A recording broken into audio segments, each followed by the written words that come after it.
this moment, I think that governments and central banks are getting it about right in terms of monetary and fiscal policy. We've ended up, because of the pandemic, in a paradigm where governments are doing whatever it takes to support their economies, to keep people alive, to enable businesses to survive.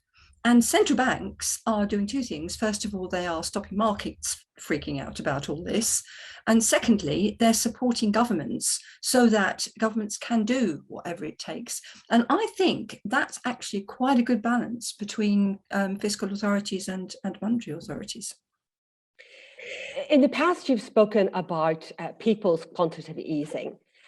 I mean, is that needed if we have the right sort of fiscal stabilizers in place, support for people through that mechanism rather than through a monetary response?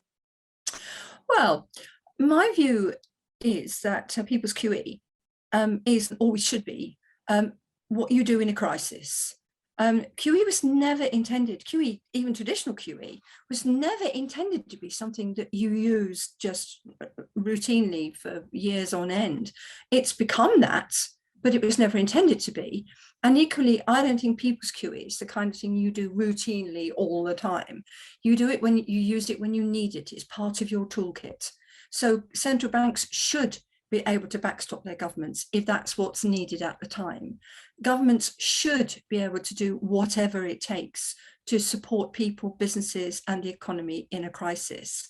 But we hopefully don't have crises all the time. And so we also need fiscal stabilizers like unemployment benefit, for example, is an important fiscal stabilizer, maybe a universal basic income, these kind of things. We need those as well so that the ordinary kind of swings of the economy, which are not crises exactly, they're just fluctuations, so that we can weather those in a way without having to resort to exceptional tools like helicopter money and outright monetary finance of governments. Should we be worried about things like inflation and very low, even negative interest rates?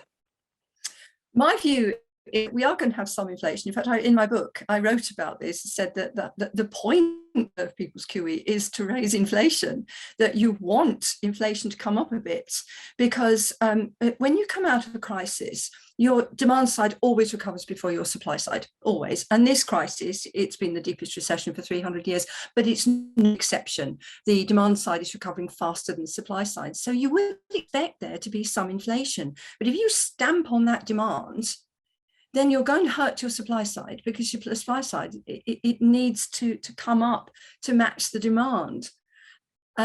So what you need to be doing is supply side friendly policies and tolerate inflation for a while. The question is how long you tolerate it for.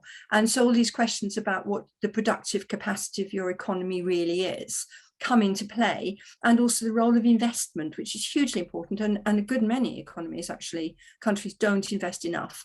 And I don't just mean governments, but I mean the public sector, the private sector as well.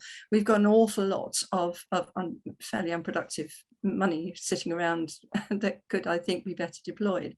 And maybe the time is right now to say, okay, as we come out of this recession, we need to make sure that that money, that wealth that's sitting and not doing very much, is productively deployed, perhaps in the green transformation that is so desperately needed, the pivot to net zero.